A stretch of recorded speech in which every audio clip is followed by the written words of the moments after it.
रामपुर गांव में रामू नाम का एक आदमी रहता था। रामू एक ईमानदार व्यक्ति था। उसके दो जुड़वा बेटी थी। एक का नाम था आशा और दूसरी का नाम था शिवानी। आशा बचपन से संस्कारी और एक ईमानदार लड़की थी और उसे घर का सारा कामकाज भी आता था। लेकिन दूसरी तरफ उसकी दूसरी बेटी शिवानी एक नंबर की कामचोर थी। उसे घर का कुछ भी कामकाज नहीं आता था और उसे कुछ भी संस्कार नहीं था और इसी कारण उसके माता पिता उसे हमेशा डांटते रहते थे और कहते थे, अरे शिवानी, जरा कुछ तो संस्कार ले लो। जब तुम अपने ससुराल जाओगी तो क्या मुंह दिखाओगी? तुम्हें तो अभी तक खाना बनाना भी नहीं आता। मुझे तो लगता है तुम हमारा नाम मिट्टी में ही मिलाओगी।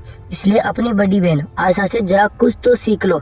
कम से कम हमारी इज्जत तो खराब ना होगी। इसलिए जब कल आशा खाना बनाए तो तुम भी उससे खाना बनाना सीख लेना, वरना जब तुम्हारे ससुराल जाओगी तो तुम्हारी सासू माँ कहीं ऐसा ना कह दे, कैसी बहू आई है, इसे तो अभी तक खाना बनाना भी नहीं आता और ना कोई इसमें संस्कार है। अब उन दोनों की शादी की उम्र हो चली थी तो रामू ने एक अच्छा सा घर ढूंढकर उन दोनों की शादी एक घर में ही करा दी। बड़े बेटे की शादी आशा से करा दी और छोटे बेटे की शादी शिवानी से करा दी और रामू ने खुशी खुशी से अपनी बेटियों को अपने ससुराल भेज दिया। लेकिन आशा को तो घर का सारा कामकाज भी आता था, खासकर वो खाना बहुत अच्छा बनाती थी।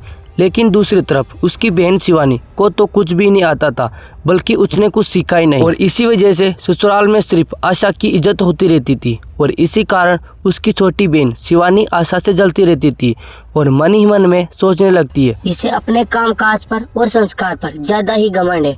आज सुबह तो इसके खाने में जहर मिलाना ही पड़ेगा और इसका सारा घमंड उतारना होगा। इस घर में सिर्फ तारीफ होगी तो वो सिर्फ मैं हूँ।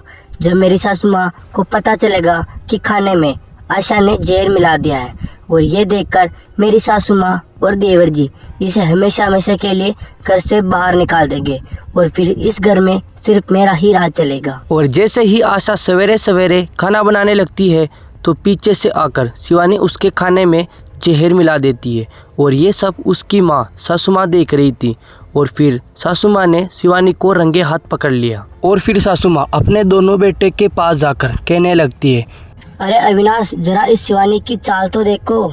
जब भी आशा खाना बनाकर अपने कमरे में चली जाती है तो ये पीछे से आकर उस खाने में जहर मिला देती है। अच्छा हुआ वो तो मैंने सही समय पर देख लिया, नहीं तो ये हमें आज तो मार ही डालती।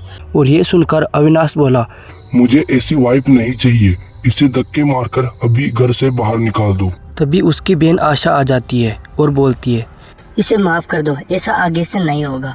और फिर शिवानी भी खुशी खुशी से माफ़ी मांग लेती है।